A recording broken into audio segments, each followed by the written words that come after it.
Bonjour, j'espère que votre semaine démarre bien. Je vous fais partager ce cadre qui est mon rituel du lundi matin, qui au début, pour tout vous dire, partait d'une contrainte puisque lundi matin, je conduis ma fille chez son orthophoniste pour l'aider dans ses apprentissages. Voilà, on n'a jamais de meilleur moment pour ce type d'activité quand on est parent. Mais quand j'ai découvert qu'à proximité de l'école de ma fille, il y avait cette belle balade à faire et que j'ai plutôt un état d'esprit qui m'amène à faire pivoter les contraintes en opportunités, je me suis dit que si ça se trouve, c'était un beau cadeau de prendre ce temps pour mieux le gagner après, en me posant, en me ressourçant, en identifiant là où j'ai envie d'orienter mes pensées, mes idées. Et oui, en conduisant ma fille à l'école, j'entendais les enfants pendant leur récréation, j'entendais tous ces rires, tous ces cris, ces jeux. Et vous savez, ces moments où on est là et puis paf, on repart dans une autre situation. Je me suis retrouvée moi-même dans ma propre cour de récréation.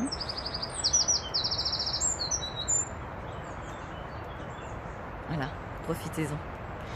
Et à ce moment-là, j'étais en train de jouer à la corde à sauter, on jouait à la marelle, à l'élastique, il y avait le yo-yo, quoi d'autre encore, hein, le ballon prisonnier, chat, enfin bref, toutes ces activités qui en jouant nous permettent de nous déconnecter de ce mental qui est surstimulé et nous concentrer sur nos émotions en jouant, s'amusant, nos sensations, pour nous permettre justement de reprendre après une activité intellectuelle, cérébrale, cognitive, et puis mieux réfléchir, mieux se concentrer. Et c'est vrai que ce moment, c'est l'opportunité de se poser, parce que une fois le travail repris, on se retrouve devant notre ordinateur, sur notre téléphone, parfois nos téléphones, perso et pro. Et puis ce mental qui continue à être en ébullition en permanence, avec toutes ces injonctions qu'on connaît, il faut, je dois, c'est important.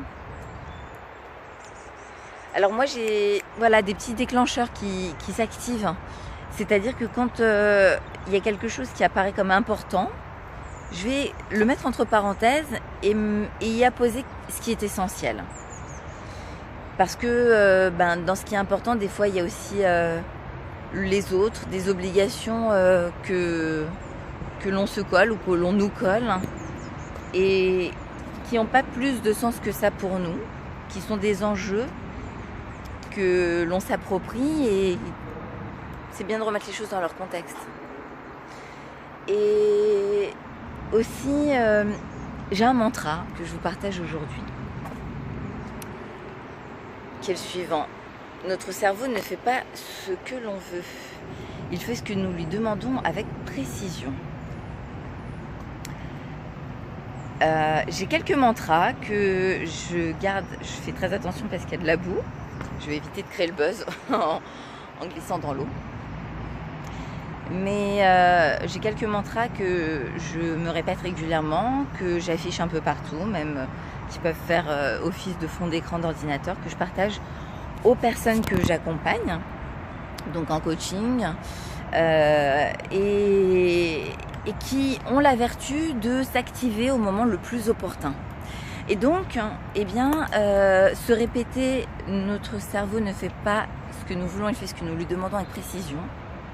C'est l'opportunité de faire faux bond aux pensées parasites, aux ruminations qui viennent nous polluer, qui viennent nous frustrer, qui viennent nous plomber, tout simplement. Et se dire, tiens, face à cette contrainte, quelle serait l'opportunité dans ce que je ne veux pas là maintenant qui se présente à moi face à une situation donnée, qu'est-ce que je veux? Et le bénéfice, quand on prend le temps de se poser et de conscientiser, c'est-à-dire de se rendre compte de ce qui se passe dans notre tête, c'est-à-dire de se dire, je pars de ce que je ne veux pas pour aller vers ce que je veux, dans notre corps, une situation donnée, qu'est-ce qu'elle provoque chez moi? est-ce que je me sens crispée, est-ce que je me sens détendue? Et en même temps, là, si je pense à ce que je veux, qu'est-ce que je vais ressentir dans mon corps? Et de se rendre compte que ça va nous détendre, nous apaiser, nous soulager. Qu'est-ce qui se passe dans mon cœur? Si je pars d'une situation qui me contrarie et que je sens des tensions, une appréhension, des doutes, des incertitudes, une tristesse peut-être, et qu'à ce moment-là, je vais faire pivoter mon cerveau vers ce que je veux. À ce moment-là, quelle émotion je ressens en étant plus apaisée, plus détendue, plus serein, sereine. Alors voilà ce que j'avais envie de vous partager aujourd'hui. Parce que, eh bien, comme tout le monde, on a à notre disposition une multitude d'outils, de connaissances. Comme tous les cordonniers, moi aussi, je peux être un très bon coach douanier. J'aime bien me le rappeler. Parce que c'est vrai qu'on a à notre portée des connaissances. Et puis parfois on s'entend dire oui, je sais, mais bon. Ça vous arrive vous aussi? Et oui, savoir et ne pas faire, c'est ne pas savoir.